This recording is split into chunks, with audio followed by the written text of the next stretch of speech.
Halo semua, hari ini kami akan mempresentasikan materi mengenai liberalisme dari dosen pengampu mata kuliah Teori Hubungan Internasional. Sebelum itu izinkan kami memperkenalkan nama. Saya sendiri Tamariska Tanawani. Yang kedua ada teman saya Niki Jian Karisa. Yang ketiga ada teman saya Teresa Leli Paisei. Dan yang terakhir ada Gita Widya Stuti. Berikut presentasi dari kami, mahasiswa Hubungan Internasional Angkatan 2020. Baik, yang pertama kita akan bahas tentang asal mula liberalisme. Liberalisme muncul sebagai perspektif yang mempunyai pengaruh kuat setelah Perang Dunia I dan dipelopori oleh Presiden Amerika Serikat yaitu Woodrow Wilson.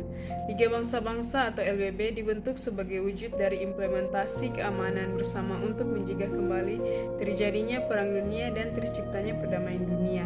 Yang berikut, liberalisme adalah sebuah pandangan filsafat politik dan moral yang didasarkan pada kebebasan, persetujuan dari yang diperintah, dan persamaan di hadapan hukum.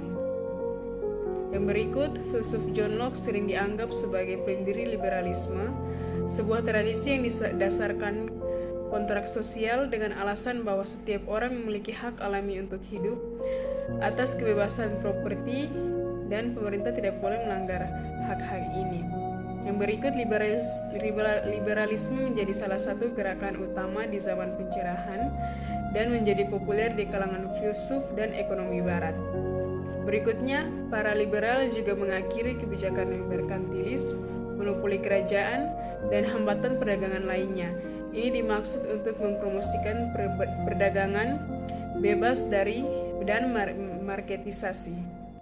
Topik yang kedua adalah asumsi dan tema.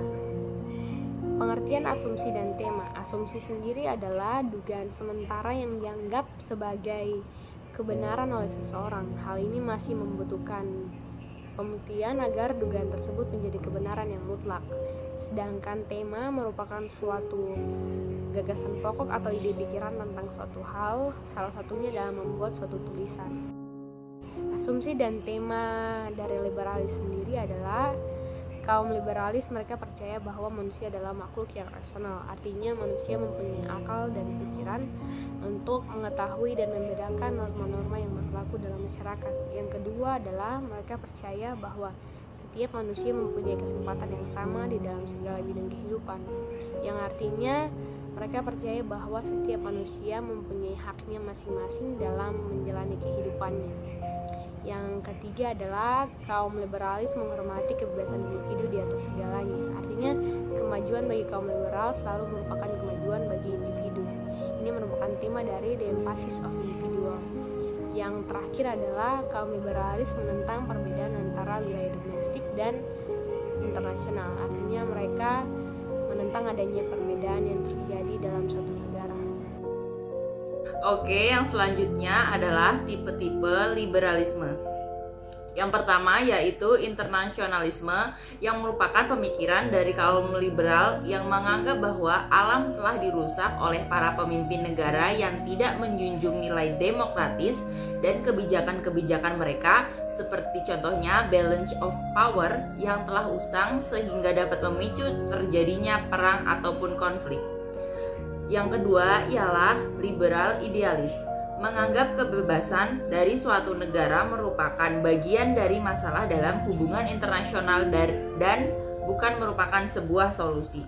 Yang ketiga yaitu liberal institusionalisme, yaitu menegaskan adanya aktor-aktor seperti transnational corporation dan non-governmental organization atau NGO atau lembaga swadaya masyarakat, serta pola-pola interaksi baru seperti ketergantungan dan integrasi.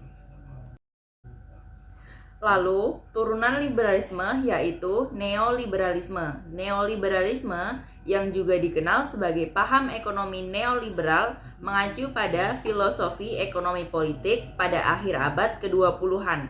Sebenarnya merupakan redefinisi dan kelanjutan dari liberalisme klasik yang dipengaruhi oleh teori perekonomian neoklasik yang mengurangi atau menolak penghambatan oleh pemerintah dalam ekonomi domestik karena akan mengarah pada penciptaan distorsi dan high cost ekonomi yang kemudian akan berujung pada tindakan korupsi. Oke, selanjutnya ada beberapa alasan mengapa liberalisme masih bertahan. Yang pertama, individu yang bebas. Tokoh liberalisme seperti John Locke merasa bahwa liberalisme menjamin kebebasan dan kebahagiaan individu. Lalu pengaruh liberalisme dalam bidang politik.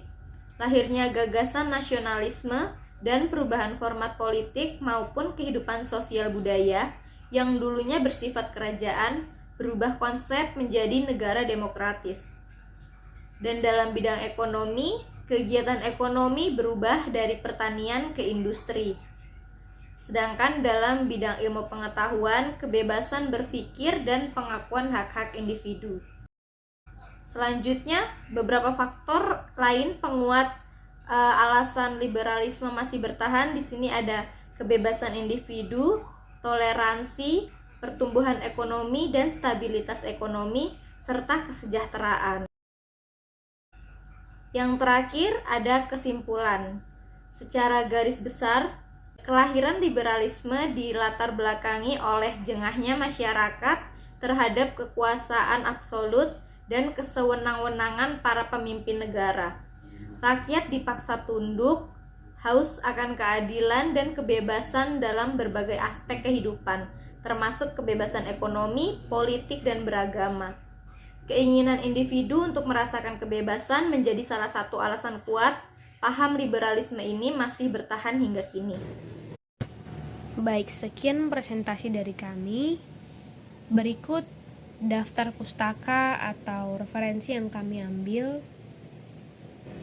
Mohon maaf apabila ada kesalahan pada saat presentasi, dan terima kasih.